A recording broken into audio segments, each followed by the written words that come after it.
Hey, welcome to day 2, part of the it just might not be your fault that you're obese and are overweight. Welcome, welcome, welcome, champions. I'm glad you tuned in today. Welcome, winners. Hey, if you tuned in and you were depressed, you're not gonna stay depressed because anybody listening to me, it's just impossible to stay depressed. It's just not gonna happen because the information you're gonna get today is gonna give you leverage over what's been causing you to be obese and are overweight for so many years. You're going to get some answers as to why I was winning and why I started losing, why I lost this much weight and I gained back twice this much weight. This is the end of your failure once you get a hold of today's information. I'm telling you, today's message is good. We've been talking about what causes one to be obese and overweight. Just may not be your fault. Say, it might not be my fault. Yes, it might not be your fault. But after you listen to my entire series and the answer series, you do have some responsibility once you get hold of some decent information. Yes, we are disseminating evidence-based information that is going to cause you to break free from the years of being obese and overweight.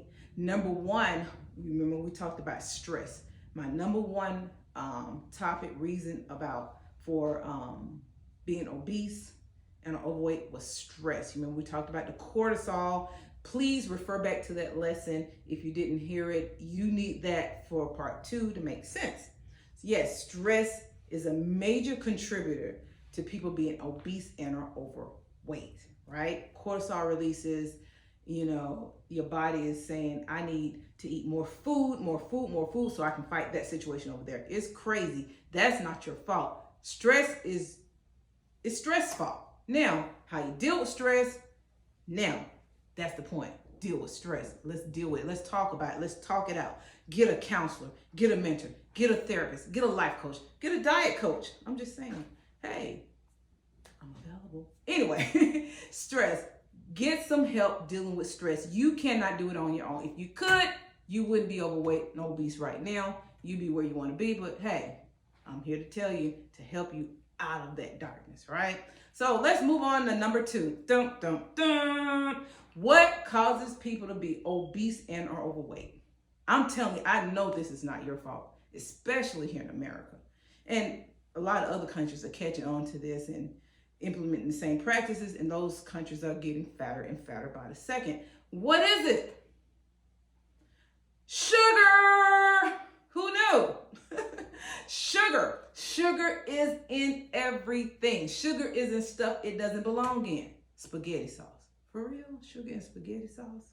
I'm telling you, you don't even know you're being hooked.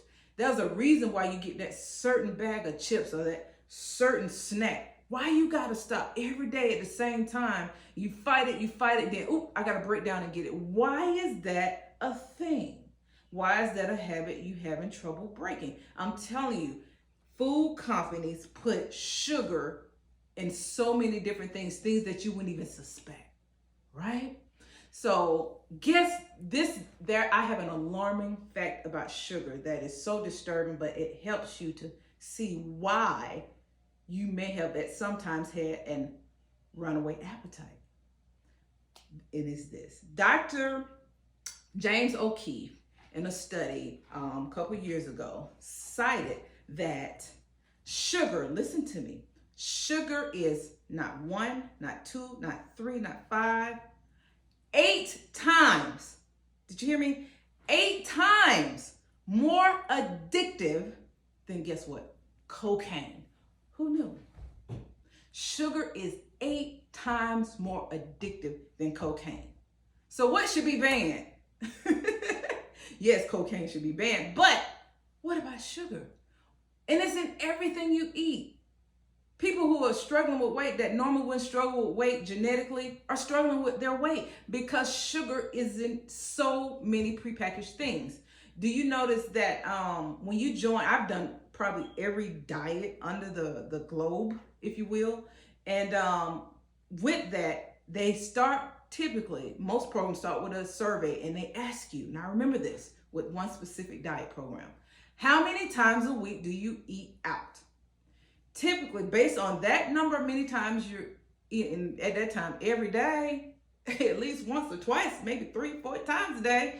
So there's evidence that states the more times you're eating out is the more likely you are to be obese and are overweight. Why is that? Why is it when I cook my spaghetti or my chicken wings or what have you, I can eat a normal amount, but when I'm eating out, I'm gaining weight?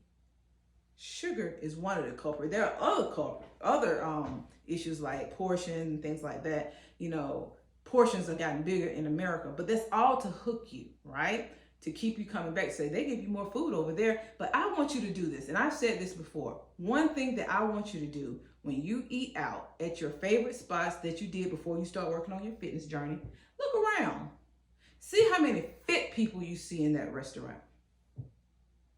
I do it all the time. A lot of times there's no one. I often look for people who look like they take care of their bodies in these certain restaurants that I would frequent. You ain't gonna find them typically. But look around and look at the body type, the style, and the size, the stature of those who are eating out in these buffet places and places that have large portions. Look at the people. People are there because they like to eat, and there's a certain addiction to whatever they're serving. It's not your fault. You have fallen victim to a larger plan of commerce. Yes. They don't care that because you're overeating that you're going to develop a myriad of health problems and conditions. No. It's about money. So now I advise you to keep listening, edify yourself, strengthen yourself so you can learn how to get free from this sugar thing. 8 times more addictive than cocaine. That's crazy. One thing about sugar, the more you eat, the more you want. And I really thought that this study was related just to white sugar. No. Sugar in forms of high fructose corn syrup, avoid that like the plague. It's extremely addictive.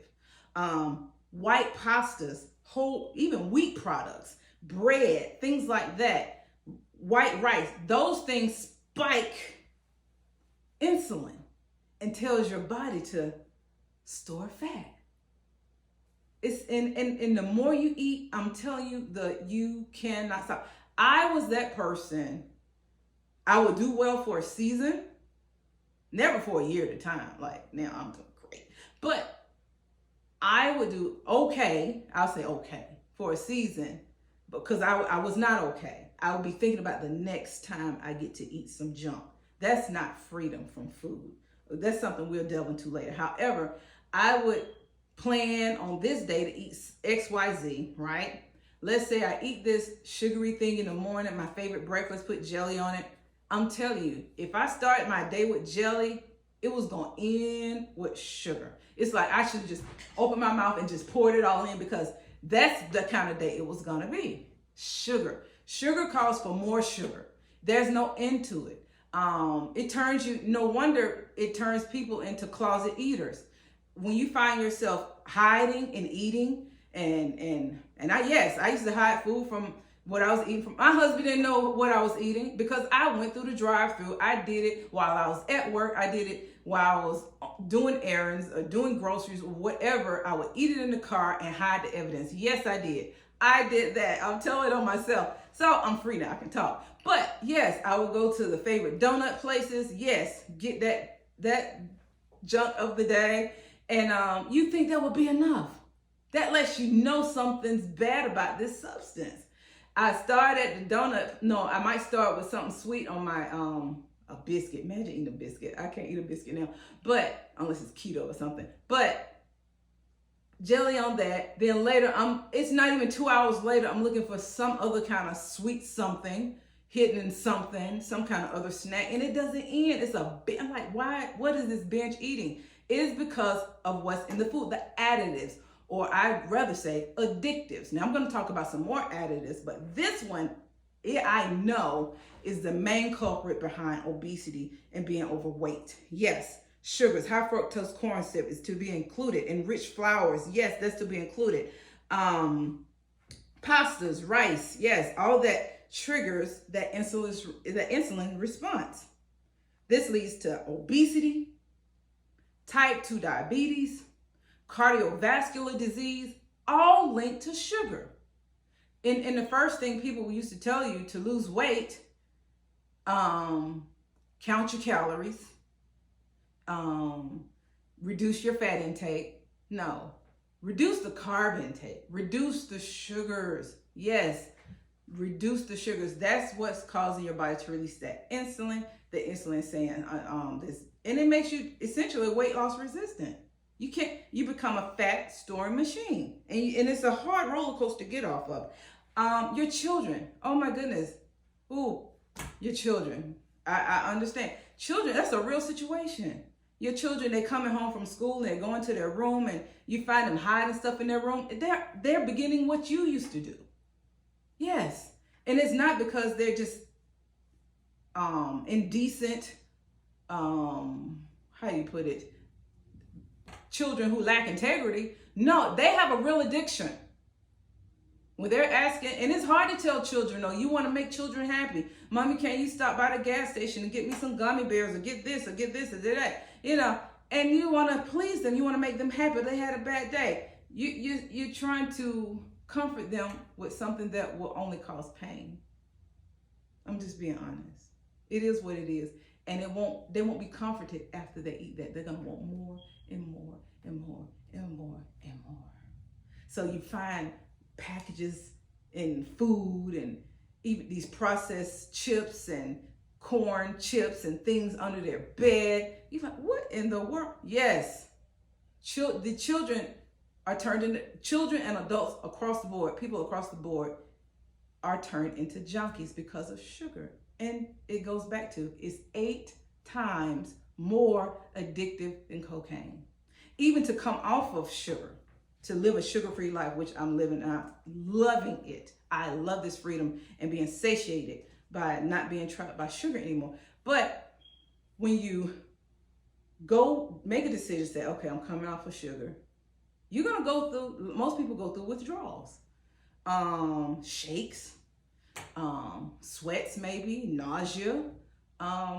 It's real. The symptoms to come off of it are real. But once you break that habit, and I'm not gonna sugarcoat it, that addiction, right? Once you break that real, legit, horrible addiction, that's freedom that you will experience that you have no idea that you could have experienced. I'm telling you, I'm a witness. I am telling you. Once you break that sugar addiction, your life is gonna be freed up. Another thing I want to tell you, and I thought sucralose, those artificial sugars, were an excellent alternative, right? Research is showing that it's more addictive than table sugar. I don't even want to know how much.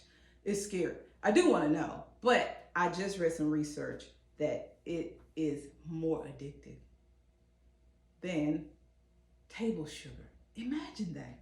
Artificial sugar, you think you're safe. Break the sugar addiction and you will experience freedom like you have no idea, right? Yes. Now, I want to give you an example of something I heard on a show, and I'm going to do some research and let you guys know where I know where I got it from. I was listening to a beautiful young lady on the 700 Club some years ago, and this has stuck with me. This has been a part of me for a while now. And she said she had a dream, right? She had a dream that she saw this ugly, hideous thing. And I'm just saying, and for the sake of you and I'm going to be very graphic just to give you a visual of what I see. I see like this, a big pile of poop that has eyes. This brown, hideous thing that would look monstrous, just the worst, disgusting, and most thing you want to see in your life. She said, but it was coming towards her, and it was riding on a beautiful white horse. And she was like, what does that mean? And this is what she got. And I can identify. The evil or the demon of obesity rides on a white horse named sugar. I know, let that soak in. It took me a minute. And I'm still processing it. And it's years later. The demon, the evil of obesity, rides on a white horse named sugar. I couldn't agree with that statement more, because sugar is the gateway drug. It's a drug. I don't even know if it's a gateway. It's the drug that opens the door to uncontrollable appetites, hormones out of balance. It comes and it but it's so sweet. It's so good. No, your brain is so addicted to the rush it gets when you eat it. Let me give you proof. I have personal proof of how I know eating sugar, being addicted, sugar is a real legit addiction. I had COVID some time ago, right? Lost my sense of taste, lost my sense of smell. I was doing good. I was still working. I felt fine, but it took forever to get my taste and smell back, right? It took about, to me, it seemed like a month, but it probably wasn't a month. Do you know I was still in the line at the donut shop with the hot sign coming on to get donuts, and I couldn't even taste the thing? And I couldn't stop at 1 or 2 donuts. I had to have at least 3, but I couldn't taste it. What is that? Ladies and gentlemen, that is what you call an addiction. Once you realize that sugar is so addictive, now you know what to do. Now that you know better, you can do better. You're not gonna get it overnight, possibly. Maybe you can quit it cold turkey. Maybe you need a life coach. Maybe you need a mentor. Hey, I'm here. Find you one, right? But I want you to know you can be free from this addiction. It is not your fault. It is not your fault it's not 100% your fault. You ever role play? Yes. It's not 100% your fault that you are obese and are overweight. It's in everything. Addictives or additives are in everything that you purchase that is pretty much in a package for the most part. It is what it is. You think you just love pasta. Pasta is not all that. I'm telling you, pasta, some people can't let that salsa go. Ain't even no salt in the salsa. What? I ain't gonna lie, y'all. Now, I legit was obese. I was 80 and 90 pounds heavier before. I've lost at least 80 to 90 pounds now. Yay, thank you. Yes, anyway, even when I was obese and overweight, I used to wonder why people who eat salsa, who eat fufu, okay, this is the plate, right? Why half of the plate got salsa on it and fufu on it? Why? Is it that good? No, the body is demanding it because it's addicted to it, and it's not your fault. I'm telling you, once you break free from this addiction, and I'm gonna do some more topics on how to break free from this specific addiction. I'm telling you, once you get your freedom, I'm free now. You can put a cake in front of me. On my birthday, I don't eat birthday cake. I don't even want it. I will order a cake on my birthday so everybody else can eat it. And watch them eat it, serve it, smell it, cook it. I can even bake it and not taste it. I'm that free. And you can be that free too. This is your season to be free. Make sure you tune into next week, the next session. You need to hear what I'm going to say about within this series. Again, this series it's not your fault. It's not 100% your fault that you are obese and overweight, and this is why. I love you. I wish you the best. Stay free, stay fit, stick with me, and we're going to win together, because you can't listen to me and not win. All right. Love you. Bye-bye.